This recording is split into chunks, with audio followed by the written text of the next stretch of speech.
जो व्यक्ति के जो अधूरेपन की बात मोहन राकेश ने उठाया, उसी तरह के कुछ संदर्भ जो है गिरीश कर्नाड ने अपने नाटक में बहुत ही सटीक, बहुत अच्छे ही कन्नड़ का जो लोक नाट्य है यक्षगान जिसको कहा जाता है, यक्षगान पर आधारित बहुत सुंदर दृश्य के संयोग से उन्होंने उस नाटक का लेखन किया है। कई बार उसका मंचन भी हो चुका है। तो गिरीश कर्नाड का जन्म जो है 19 मई 1938 को हुआ था और उनका मृत्यु अभी हाल ही में 10 जून को 2019 को उनकी मृत्यु हुई बेंगलुरु में। तो वो खुद एक अच्छे लेखक थे, नाटककार थे और अभिनय भी वो करते थे। आप सबने कई हिंदी फिल्मों में उनके अभिनय को आपने देखा होगा। मालगुडी डेज में भी शायद उन्होंने परफॉर्मेंस किया है और उसके बाद तुगलक, हयवदन, नागमंडल, ययाति, इस तरह के बहुत सशक्त नाटकों का लेखन उन्होंने किया है और उनकी सभी जितने भी नाटक उन्होंने कन्नड़ में लिखा है, उन सारे नाटकों का न केवल हिंदी में बल्कि अंग्रेजी में भी उसका पूरी तरह से अनुवाद हो चुका है। इसीलिए सभी भाषाओं में उनकी जो रचनाएं हैं वो उपलब्ध हैं। इतने बड़े एक अच्छे साहित्यकार, एक अच्छे कलाकार गिरीश कर्नाड, कई सारे उनको पुरस्कार भी मिल चुके हैं। संगीत नाटक अकादमी से उनको सम्मानित किया गया है, पद्मश्री, पद्म भूषण और कन्नड़ साहित्य अकादमी जैसे उत्कृष्ट पुरस्कारों से भी उनको सम्मानित किया गया है। तो मैं उनका जो नाट्य रूपांतर है, जो नाटक है हयवदन, बहुत छोटी सी रचना है, जैसे आधे अधूरे बहुत छोटी सी रचना है, लेकिन उसमें बहुत सारी गंभीर बातों को, गंभीर चिंतन को लेखक हमारे सम्मुख रखते हैं। तो उसी प्रकार ये सोचने के लिए मजबूर करता है कि हम मानव सभ्य समाज के व्यक्ति होते हुए हम किस ओर जा रहे हैं। हर व्यक्ति अपने आप में अधूरा है, जैसे मोहन राकेश जी कहते हैं, हर व्यक्ति अपने आप में अधूरा है। तो इसमें भी यही बात है कि हम पूर्णता की तलाश में तो भटकते रहते हैं, कभी इधर तो कभी उधर, लेकिन कभी अपने आप को पूर्णता के पूर्ण नहीं पाते हैं। तो ये उसी के आधार पर बहुत अच्छे तरीके से मंचित ये नाट्य रूपांतर है।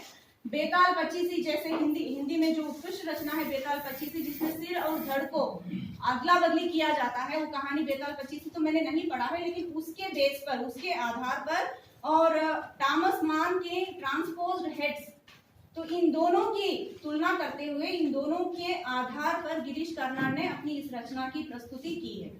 तो इसमें मुख्य रूप से 3 पात्र हैं।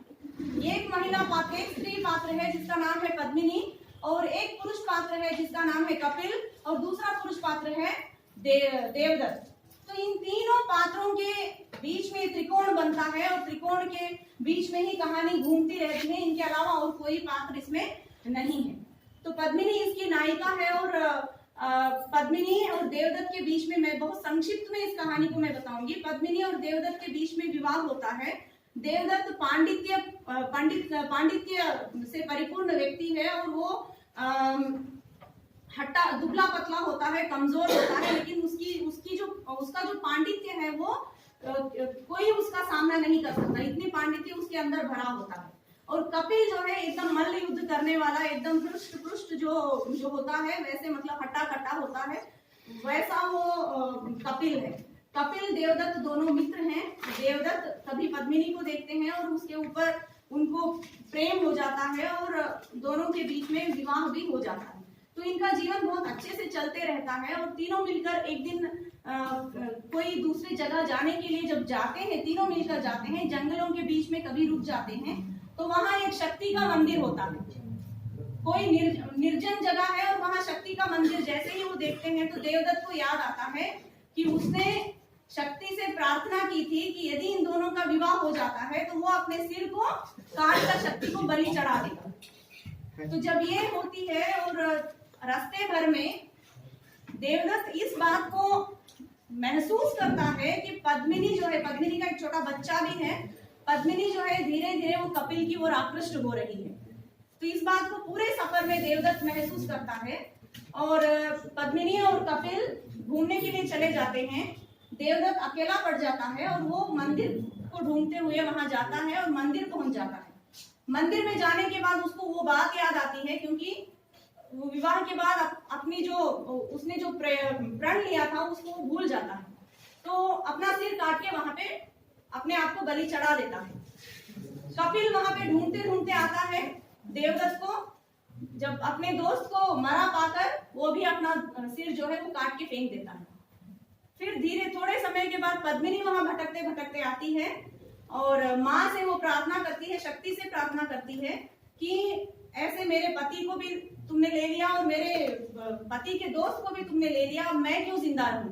तो वो अपने आप को मारने की कोशिश करती है। तब माँ देवी जो है प्रत्यक्ष होकर बोलती है कि तुम्हारे लिए एक सेकेंड का तुम्हारे पास टाइम है, तुम सिर और धड़ को जोड़ दो, दोनों के सिर और धड़ को जोड़ दो। तो पद्मिनी क्या करती है, देवदत्त का सिर कपिल के शरीर से जोड़ देती है, क्योंकि एकदम घना अंधेरा होता है और वो नहीं समझ पाती है कि क्या करना है, उसके पास समय भी बहुत कम होता है। तो वो देवदत्त के सिर को कपिल के शरीर से जोड़ देती है और कपिल के सिर को देवदत्त के सिर से जोड़ देती है, शरीर से जोड़ देती है।